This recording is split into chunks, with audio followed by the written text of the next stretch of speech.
Olá, pessoal. Vamos lá para a última parte de cálculo estequiométrico, tá? Então, hoje a gente vai ver questões envolvendo pureza dos reagentes e rendimento de reação, tá? Então, vamos iniciar com pureza dos reagentes, tá? Eu tenho um exemplo aqui.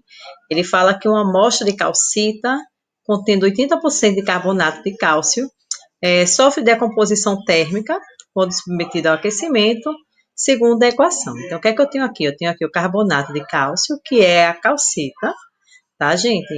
Ele se decompõe em óxido de cálcio e CO2.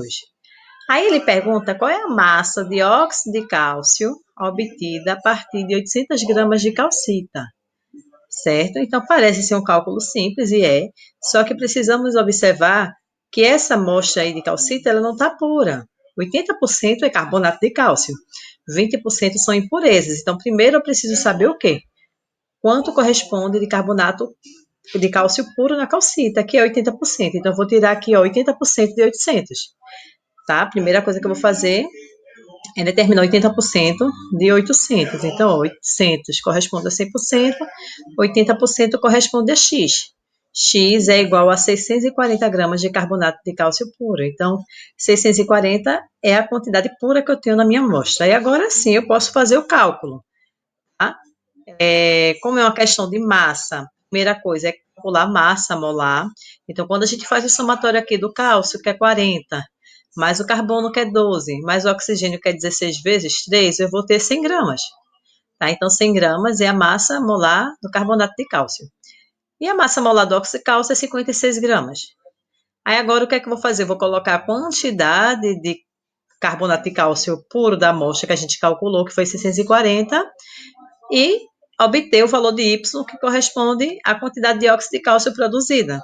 E aí, Y é igual a 358,4 gramas de óxido de cálcio. Tá, gente? Então, é uma questão simples, só observar de calcular primeiro o percentual puro da substância antes de começar a fazer o cálculo estequiométrico, tá?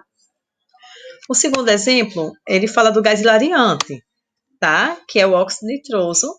Ele pode ser obtido pela decomposição térmica de nitrato de amônio, tá? Então, eu vou ter o nitrato de amônio se decompondo em gás hilariante. Aí ele coloca a seguinte situação. Se 4 gramas do sal, que é o nitrato de amônio, a gente obtiver 2 gramas do gás hilariante, qual é a pureza do sal nessa reação? O percentual. Então, eu venho aqui para a reação, tá?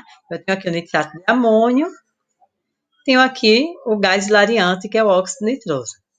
Ele vai se decompor, tá? Então, o que é que a gente vai fazer? Ele está dizendo que 4 gramas de nitrato produziu 2 gramas de gás hilariante e quer saber o grau de pureza dessa reação, percentual de pureza. Então, o que é que eu vou fazer? Massa, primeira coisa é massa molar. Massa molar do nitrato de amônio é 80 gramas, massa molar do óxido nitroso é 44 gramas. Eu vou aqui usar a massa produzida do gás hilariante, que foi 2 gramas, para obter X. Quem vai ser X? Vai ser a quantidade pura de nitrato de amônio, né? Que foi utilizada para produzir essa quantidade. Então, quando eu calculo meu X, eu chego a esse valor aqui, ó, 3,636 gramas. Ou seja, nos 4 gramas que foi utilizado, 3,633 gramas corresponde à quantidade pura. E essa quantidade pura produziu 2 gramas. Só que ele não está pedindo a massa, né, pura, ele está pedindo o percentual. Então, a gente vai fazer uma segunda continha, a gente vai pegar o quê? A quantidade inicial, que foi 4 gramas, considerar essa quantidade sendo 100%, e aí, em seguida, a gente pega a quantidade que a gente calculou agora, que é a massa pura, e isso corresponde a Y%. Então, Y vai ser igual a 90,9% de pureza, certo? Do nitrato de amônio, ok? Dando continuidade, a gente vem para questões agora envolvendo o rendimento da reação, tá, gente? Então, eu tenho aqui no processo de obtenção de ferro a partir da hematita, considere a seguinte equação não balanceada. Então, eu tenho aqui a hematita mais carbono, produzindo ferro mais CO2. Ele coloca a seguinte questão: utilizando-se 4,8 toneladas de minério da hematita, tá certo? E admitindo-se um rendimento de 80% de reação, Qual a quantidade de ferro produzida? Então, ele tem 4,8 toneladas, gente. Só que isso não essa quantidade ela não vai reagir 100%, tá? Deve estar impura. Então, o rendimento dessa reação vai ser de 80% e não de 100%.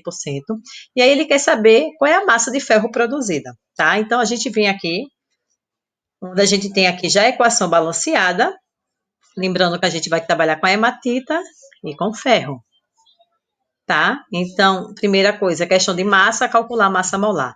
A massa molar da hematita vai dar 160 gramas e a do ferro vai dar 56 vezes 2, por conta do coeficiente. Só que como a questão está trabalhando em tonelada, se 160 gramas produz 112 gramas, então 160 toneladas vai produzir 112 toneladas. Então, eu só fiz uma relação para tonelada. Tá certo, gente? Então, 160 toneladas, do outro lado, 2 vezes 56 toneladas. Aí a gente vai pegar a quantidade da questão, que foi 4,8 toneladas, e vai determinar X. X vai ser igual a 3,36 toneladas de ferro. Só que essa quantidade é se a reação fosse de 100%. Mas não foi 100%. Foi o quê? 80%. Então, a gente vai fazer um outro cálculo para saber quanto é que corresponde a 80% dessa quantidade. Então, a quantidade que a gente achou, 3,36 toneladas, vai ser 100%. E 80% vai ser quanto? Y. Y é igual a 2,688 toneladas de ferro. Essa é a quantidade produzida, né, considerando que a reação teve 80% de rendimento, ok? Exemplo 2. Uma massa de 32,7 gramas de zinco metálico reage com uma solução concentrada de hidróxido de sódio, produzindo 64,53 gramas de zincato de sódio. Qual é o rendimento dessa reação? Então, é o inverso agora. Ele está dizendo que, vamos identificar agora as questões, né? O zinco metálico e aqui o zincato de sódio. Então, ele está dizendo que 32,7 gramas de zinco produz 64,53 gramas de zincato e quer saber o rendimento dessa reação. Então, massa, vamos lá. Primeira coisa, massa molar das duas substâncias, tá? O do zinco é 65,4 gramas. No zincato de sódio, quando a gente soma as massas molares, vai dar 143, as massas atômicas, desculpa. A massa molar vai dar 143,5 gramas. O que é que a gente vai fazer? A gente vai pegar a massa do reagente, que foi 32,70, que é a massa de zinco, e descobrir a quantidade de zincato de sódio. Essa quantidade que a gente descobrir vai corresponder a um rendimento de 100%. Não necessariamente vai dar igual a 64,53, tá, gente? Então, vamos primeiro descobrir o X para saber o quanto é que seria 100% de rendimento. Então, ó, meio pelos extremos, a gente vai ter X é igual a 71,75 gramas. Essa seria a quantidade se todo o zinco reagisse. Se essa reação fosse de 100%, ele iria produzir 71,75 gramas de zincato de sódio. No entanto, só produziu 64,53 gramas. Então, vamos ver quanto corresponde esse percentual. Então, a gente vai pegar a quantidade que a gente achou, 71,5 gramas, e essa quantidade corresponde a quanto? A 100%. A quantidade dada da questão, que foi 64,53 gramas, corresponde a quantos por cento? Y. Produto dos meios pelo produto dos extremos, y é igual a 90% de rendimento, gente, tá? Então, não é difícil, né? Prestar atenção nos percentuais que ele pede, que ele informa na questão. E aí vocês têm alguns exercícios para praticar e qualquer dúvida a gente vai se falando. Um beijo para todos e bom estudo.